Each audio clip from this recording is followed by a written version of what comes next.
নমস্কার বন্ধুরা, Bengali food and ব্লগের নতুন একটি রান্নায় তোমাদেরকে স্বাগত। আজকে আমরা তৈরি করব ইলিশ মাছের মাথা দিয়ে গাটি কচু। তো সেই জন্য দেখো আমরা সব কিছু এখানে গুছিয়ে নিয়েছি। এখানে গাটি কচুগুলোকে ডুমো ডুমো করে কেটে নিয়েছি, আর এখানে একটা আলু দিয়েছি, আর এগুলো সিদ্ধ করে রাখা। কিন্তু ইলিশ মাছের মাথা নিয়েছি 3টে, এগুলোকে ভালো করে ধুয়ে পরিষ্কার করে নুন হলুদ মাখিয়ে নিয়েছি। কাঁচা লঙ্কা বাটা, আদা বাটা, এখানে সর্ষের তেল আছে, আর এখানে সমস্ত রকমের গুঁড়ো মশলা আছে। যা যা লাগবে সেগুলো দেবো। এখানে গ্যাসে কড়াই বসিয়ে দিয়েছি। কড়াই গরম হয়ে গেলে আমরা তেলটা দিয়ে দিচ্ছি। দেখো কড়াই গরম হয়ে গেছে, আমরা তেলটা দিয়ে দিচ্ছি। এবার তেলটা গরম হোক। দেখো তেলটা গরম হয়ে গেছে, এবার আমরা মাছের মাথাগুলোকে ভেজে নেব।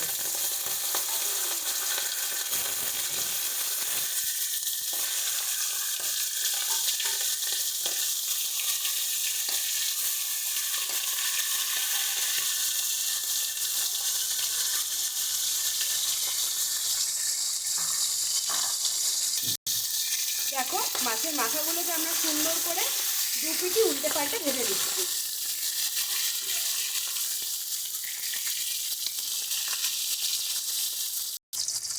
দেখো মাছের মাথাটা আমাদের খুব সুন্দর করে ভাজা হয়ে গেছে। এবার এগুলোকে আমরা তুলে নিচ্ছি।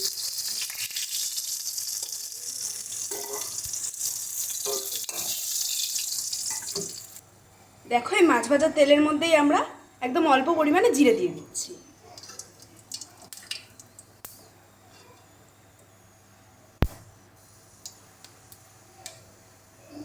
এবার দেবো হচ্ছে কাঁচা লঙ্কা বাটা, খুব অল্প পরিমাণে আদা বাটা দিয়ে ভালো করে মশলাগুলোকে একটু নাড়িয়ে নেব।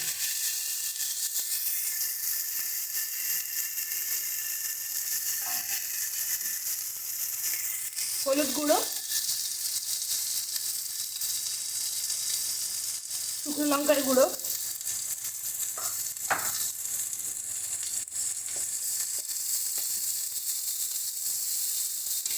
এই সময় গ্যাসের স্টিমটাকে একটু লো টু মিডিয়াম স্টিমে এনে তারপরে মশলাটাকে কষাবে।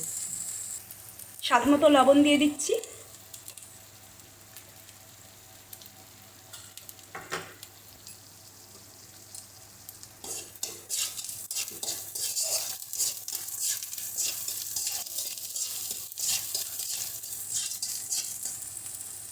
এর মধ্যে এবার সিদ্ধ করে রাখা গাটি কচু আর আলুটা দিই।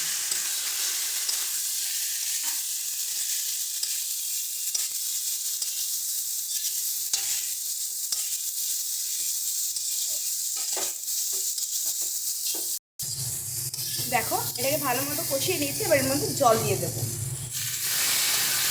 একবারে কিন্তু অনেকটা জল দেবে না, অল্প অল্প করে জল দিয়ে কষিয়ে নিতে হবে।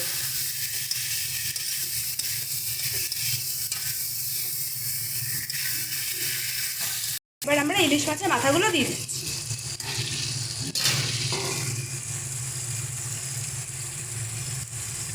তোমরা চাইলে এরকমভাবে গোটা গোটাও দিতে পারো, অল্প ভেঙে, আর নয়তো একেবারে ভালো মতন ভেঙেও দিতে পারো এগুলোকে। দেখো আমাদের তরকারিটা কিন্তু খুব সুন্দরভাবে মাখা মাখা হয়ে এসছে। এবার এর মধ্যে আমরা চিড়ে রাখা 2টো কাঁচা লঙ্কা দিয়ে দিচ্ছি। এবার জল দিয়ে দেবো।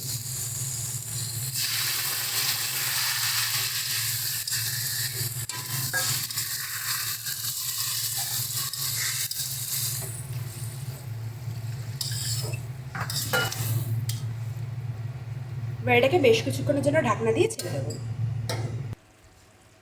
দেখো আমাদের তরকারিটা কিন্তু খুব সুন্দরভাবে ফুটে গেছে। এবার এটাকে আমরা নামিয়ে নিচ্ছি। ভিডিওটি ভালো লেগে থাকলে অবশ্যই একটি লাইক, কমেন্ট এবং শেয়ার করে দেবেন। আর চ্যানেলে যদি নতুন হয়ে থাকে চ্যানেলটা সাবস্ক্রাইব করে দেবেন। ধন্যবাদ।